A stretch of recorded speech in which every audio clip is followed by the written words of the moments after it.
Hello everyone and welcome to a new weekly reading vlog. I am actually going to be kicking off this vlog with an unboxing because as you can see I have two parcels here that do contain some books, so I thought we could unbox these together. I know what one of them is but I can't remember what the other is off the top of my head, so let's go for the small one first.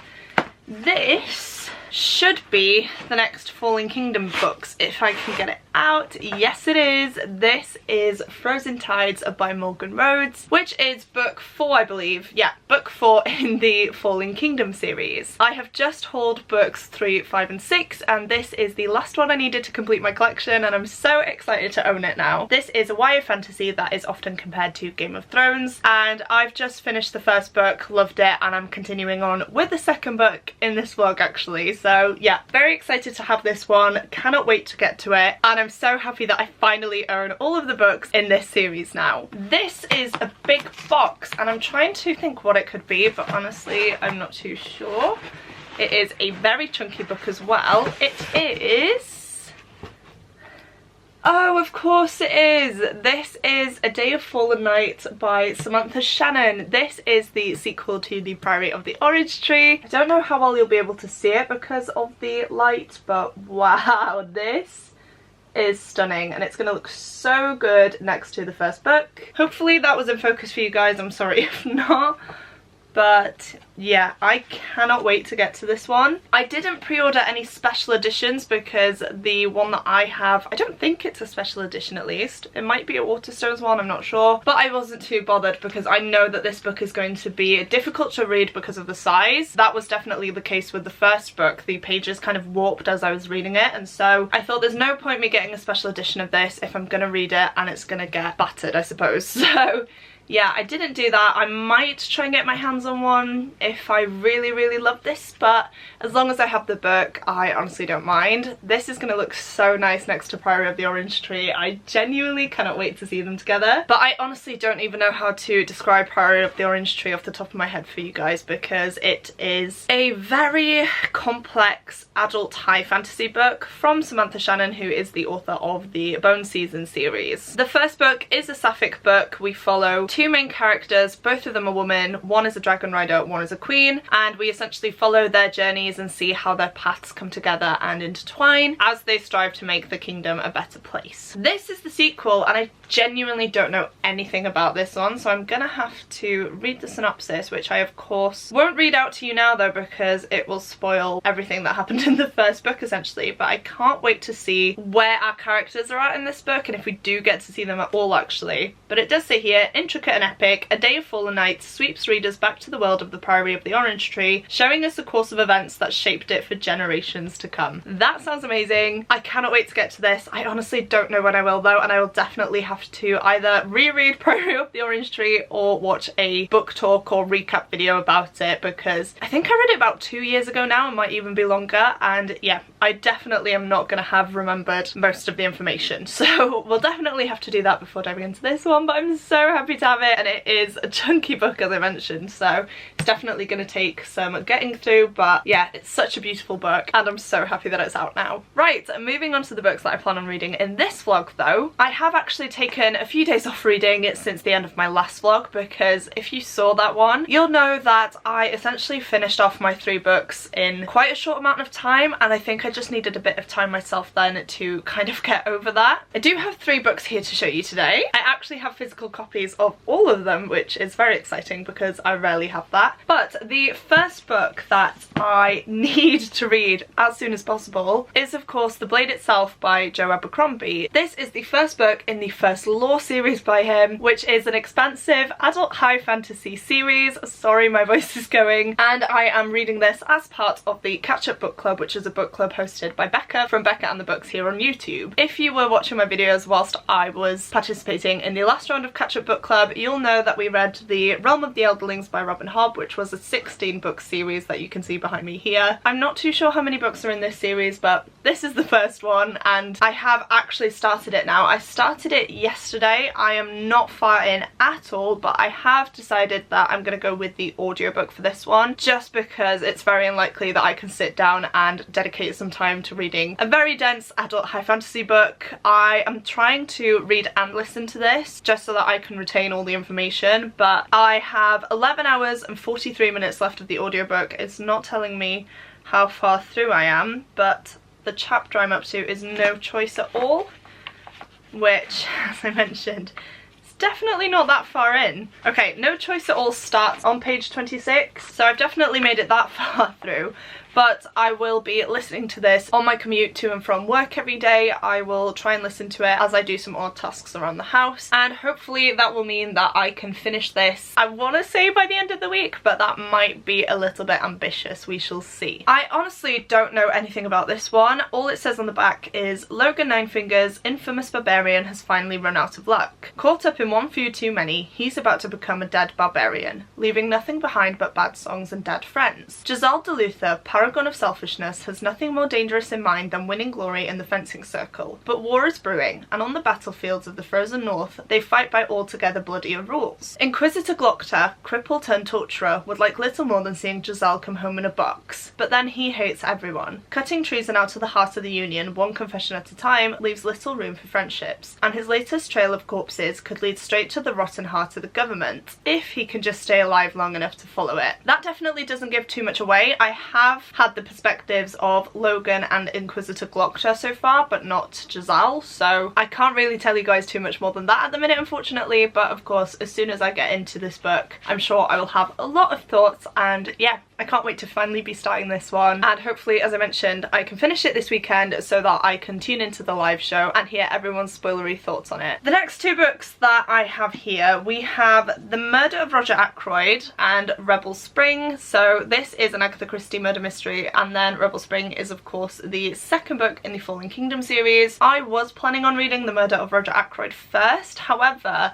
I'm just drawn to Rebel Spring, and so I feel like this is going to be my first physical book of the month at least, and then hopefully I can fit in The Murder of Roger Ackroyd towards the weekend. I flew through the first book in the Fallen Kingdom series, so I'm hoping that that is going to be the case with this one. Of course, I'm familiar with the writing style and things like that now, and the world building and characters and what their motivations are and who is who and which countries are fighting against each other, so I definitely think that this is one that I can fly through, and hopefully I will enjoy it as well. I'm not going to give you the synopsis here though, because my voice is really starting to go, as you can probably hear, so I will probably do that in the next clip for you guys. But I haven't actually started reading this one yet. I do have a bookmark in there ready to go though, and it's a favourite of mine. It's this one that says reading is fundamental, which is a quote from RuPaul, and then it has this description on the back which you can pause and read if you want to, but essentially it's a definition of reading and read. I'm definitely not going to be reading anything tonight because I'm so tired. You guys can probably tell that I am not in the best shape today.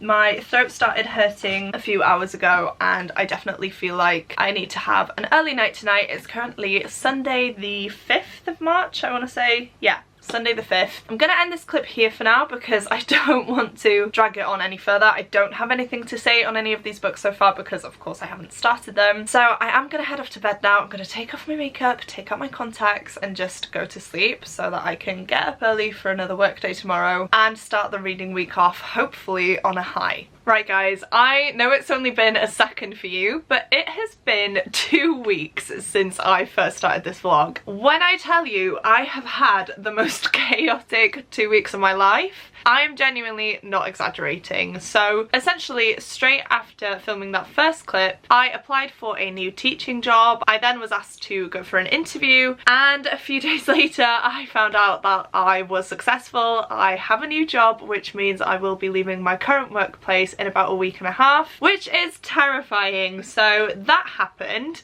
I also had my mum's birthday, my sister's birthday, and Mother's Day, so over the weekend I did go up to my mum's house to celebrate with all of them, which was lovely. It definitely tired me out though, because yeah, I haven't had that much social interaction in a while, and so yeah, coming back home I was definitely drained. And then this week, if you follow my Instagram, you guys will probably know that my car broke down the other day. It felt a bit funny in the morning where I was trying to change gear and it just didn't feel right, and it was really hard to actually get the car into gear. Like the gear stick was a bit stiff, and I thought, oh, do you know what, that's a bit weird, but I'll talk to Tom about it after school. And then after school, I obviously was on my way home from work and my clutch just completely went, which was very, very scary because I was actually approaching a roundabout. And so, of course, if I would have stopped, my car wouldn't have moved. And so luckily I managed to join the roundabout fine. I came off on a different road than I wanted to, just because I knew that that was a safer road for me to break down on, essentially. And I did manage to find a bus stop. So I managed to get my car there and it just completely shut off. I called Tom, he was able to come and help me out a little bit, and then I also called my brother, and together the three of us did manage to get the car started. Tom and I did have to push the car whilst my brother was revving it just to see if it would actually go, and lucky for me it did. So we managed to drive it to the garage. We were going about 10 miles per hour for about 20 minutes, so not the best situation, but at least I didn't have to call any recovery or anything like that. I was this side of the bridge. If you don't know, I work on Anglesey, and so I do have to travel over the bridge and stuff like that to get to work, and so I was closer to home, which was fantastic. And luckily for my brother as well, every single roundabout that we got to, he was able to just kind of go, and every single turning that we had,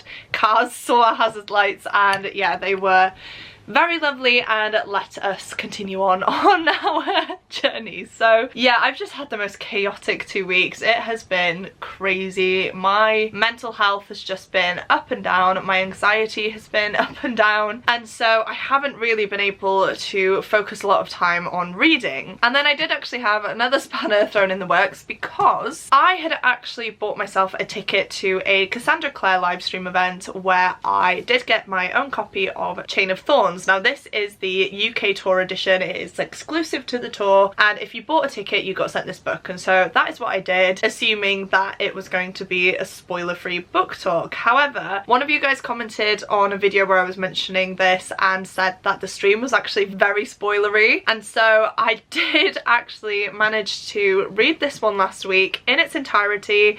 I know I was saying I was going to film a reading vlog for it, but as I've just mentioned, I've had so much going on that I really didn't have time to, or the mental capacity to. So I was on a kind of deadline to read this, which wasn't great. I did manage to read it, though not before the link to the stream ran out. However, I did message the guys over at Fane asking if I could possibly watch the live stream because I hadn't quite finished this book yet. I didn't know it was going to be a spoiler-filled event, and they very kindly gave me an extension. So I am going to sit down in a minute and watch the stream. This one definitely wasn't what I expected, and I kind of knew that going in because I'd seen a lot of people's reviews on it and they weren't the best. So in this one we follow a group of shadow hunters who are half angel, half humans. They are tasked with ridding the world of demons and keeping mundanes like ourselves safe. In this one in particular we follow Cordelia Carstairs as her family travel over to England when her father is facing some problems at work. They want to better reintegrate themselves into Shadowhunter society, and they think that Edwardian England is the best place for them to do so. There Cordelia meets her old friends James and Lucy Herondale, as well as a bunch of new friends, and it seems like they are gonna have the time of their lives essentially. Of course that isn't the case. Demon attacks start ravaging London, and these demons in particular seem to have been a lot more sophisticated than the other demons that they've faced previously. They are almost impossible to kill and they can withstand sunlight. So very quickly these shadow hunters are faced with a load of different problems, and of course it gets more and more serious as the books go on. The rating that I did give this one was a 4-star, which I wasn't sure about to start with, but I do think I'm happy with that. I really enjoyed following the characters in this one. I knew it was going to wrap up quite nicely because these characters are quite prominent in other books, and so I did kind of have my suspicions that it would work out for the better in the end. I'm not saying that it wasn't without any casualties or things like that. However, the casualties in this just didn't really affect me. I feel like it was done for shock factor, but it didn't really shock me, and the kind of aftermath of all of that was really confusing to me. Like,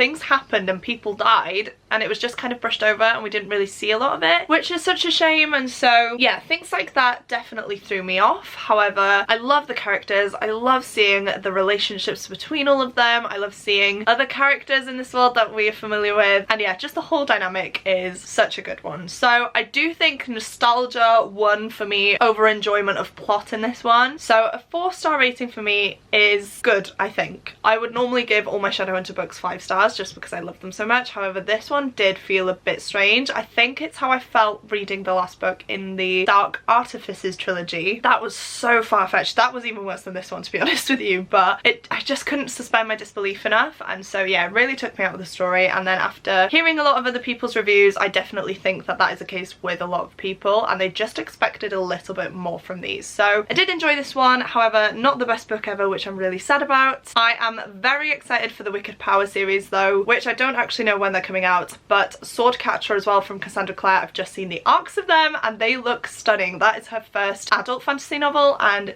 yeah, you guys know I'm here for it. So definitely a bit gutted for this one, but I did have a good time reading it. I have also started Rebel Spring, which I mentioned in the previous clip. I'm currently up to page 122, so I'm just about 30% through, I'd say. This is one that I tried to start quite a few times, however, I just wasn't getting into it. The other night though, I did force myself to sit down and read a chunk of this book, and as was the case with Fallen Kingdoms, as soon as I actually dedicated some time to this one, I flew through it and was just immersed in the world. This one is a YA fantasy that is often compared to a Game of Thrones. It is definitely violent, bloody, gory, but essentially there is a war looming between 3 kingdoms. An event at the start of the first book sets this off, and we see 4 main characters, Cleo, Jonas, Magnus and Lucia, as they are caught in the middle of an oncoming war. I don't really want to say too much more than that, but this book does have elemental magic in it, which is definitely something that I'm really interested in. You guys know I love my political fantasies as well, and there is a lot of politics involved in these because of course war is a massive thing. All these 3 countries have different leaders and things like that, and yeah, it's just kind of a race for power. And as I mentioned, our 4 main characters are stuck in the middle of this, and they do have to make some morally difficult decisions where they can either aid in this war or they can stand against it. So far I am really enjoying this one. We are seeing a lot more perspectives in this one straight from the get-go. A few new characters have been introduced and I am definitely loving that. I am a person that loves multi-perspective fantasy books, so this is definitely what I need right now. I feel like a multi-perspective book just breaks it up a little bit and you can read more somehow because you're not feeling as if it's a drag. So yeah, I'm definitely enjoying this one. I am planning on sitting down tonight and reading a bigger chunk as well. I hopefully want to read about 100 pages just so that I can try and finish it off by the weekend, because I still have 2 more books that I would like to get to, as I mentioned previously. Now I haven't even started The Murder of Roger Ackroyd and I'm not sure if I will, but I have started The Blade itself. I didn't manage to read it before the live show, which I'm really gutted about, but again, I've had so much going on, and with me not having a car, I haven't been listening to audiobooks on my way to and from work. So I have made quite a bit of progress. I am up to page 209, so I've read this much and I've got this big chunk to go. I am listening to the audiobook and I'm really enjoying it, but I genuinely don't have a clue what is going on in this book. And I was watching Becca from Becca and the Books' vlog the other day where she read this, and I'm happy to say that she thought the same. So at the minute I'm just kind of here for the ride. I think the plot is supposed to get a lot more complex from book 2 onwards, so hopefully that is the case. I am really interested in these different characters though. I think my favourite is Logan at the minute, just because he is separated from the other 2 characters. Inquisitor Glockta and Jazal are both in the same location, and so we do see a lot of the same things throughout their perspectives. However, Logan is in a completely different setting and it is quite refreshing actually. There is definitely political unrest here from the get-go though. We've seen a few different rulers, I want to say, try and take power, so I think we can definitely expect to see a lot of that conflict throughout this book and possibly the rest of the series. I don't know how long of a series it is, so I might be in for a long ride, but yeah, again, I'm enjoying this one. I don't have too much to say because I genuinely don't know what I can tell you, and I don't really really have a time constraint to read this now. I would like to finish it before the end of the week, but who knows if that will happen. It just depends on what is going on in my personal life and whether I choose to prioritize my physical book as well. So those are all of my updates. I'm so sorry that this clip has been so long and rambly. I know that my first clip was quite long as well, so I do think I'm going to give you guys a break from the talking. I'm going to film some b-roll for you now, and hopefully when I'm back to update you guys I can chat a little bit more about these books, because yeah, I feel like I haven't really talked too much about these in particular and my thoughts and feelings, but as I mentioned, I've only just really gotten into these two stories, and so once I have a few more thoughts I will of course pop on here to share them with you guys. But for now I am gonna go and eat dinner. Tom has just shouted at me, which I of course will have cut out, and then I do think I'm gonna take Kiwi for a walk because it's been raining all day today and it's now seeming to stop. So I'm gonna have a busy night. It is the middle of the week. It's a Wednesday, by the way, which I didn't mention, and yeah, I'm not sure when I'll next update you guys, but I hope you enjoy the b-roll in the meantime.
update time for you guys. I am very pleased to let you know that I have now finished Rebel Spring by Morgan Rhodes. I really did enjoy this one. I ended up giving it 4 stars, and it didn't get the full 5 stars mainly because of the romances in this. And by romances I mean that every single character falls in love with every other single character in this world. It is so insta-lovey, and yeah, as I mentioned, everyone seems to just fall in love with each other so quickly, and they'll be like, oh, I think I love this girl, and then they'll see someone else and they're like, oh, actually I think I love this girl, and vice versa. So yeah, that is one element that definitely takes me out of the story with this series. However, this was such a good second book. I know that second books can kind of dip sometimes and people don't really enjoy them as much. However, I found that in this one we got to explore the characters a lot more. We also got to explore the magic system of Elementia. We got a lot more background information on the Watchers, who are magical beings in this world as well, and I definitely appreciated that because you guys know I love magic. I love to see the inner workings of it and the history and how it's connected to the real world and the real life events that are occurring right now. In terms of plot, we haven't really moved forward too much, but this is a 6-book series and I definitely feel like this is more of a character driven series, even though of course we have quite an intricate plot that is going to expand over the next few books. The main kind of plot happened in the first book. This is the after effects of that, and moving forward we're of course going to see different things happen, different elements come into play that are probably going to affect the political standings in this world, as well as a shift in the magic system as well. Not gonna lie to you guys, I am desperate to carry on with these books, and I actually think that I might pick up the third one straight away because I am genuinely feeling so drained right now, both mentally and physically. It is currently Monday evening now. I was meant to update you guys at the weekend, however, again, I was just so flat this weekend. I had a lot of prep to do for this week because I had parents' evening today from 3:30 until 6, and I have the same tomorrow as well. Then I'm going to my new school on Wednesday morning just to have a kind of briefing, I suppose, just to get myself into it a little bit more, and then I have a course on Wednesday afternoon. So Wednesday is going to be a very kind of weirdly stressful day for different reasons. Thursday is going to be my last day with my nursery class, which is definitely going to be emotional, and then Friday of course is my last day at my current job, which honestly breaks my heart and I don't want to think about it. I'm still definitely in denial, but I am going out on a leaving do on Friday with my work crew, which will be lovely. So I'm kind of writing off Saturday as well because I feel like I'm going to be pretty hungover, and then Sunday is my niece's 6th birthday. So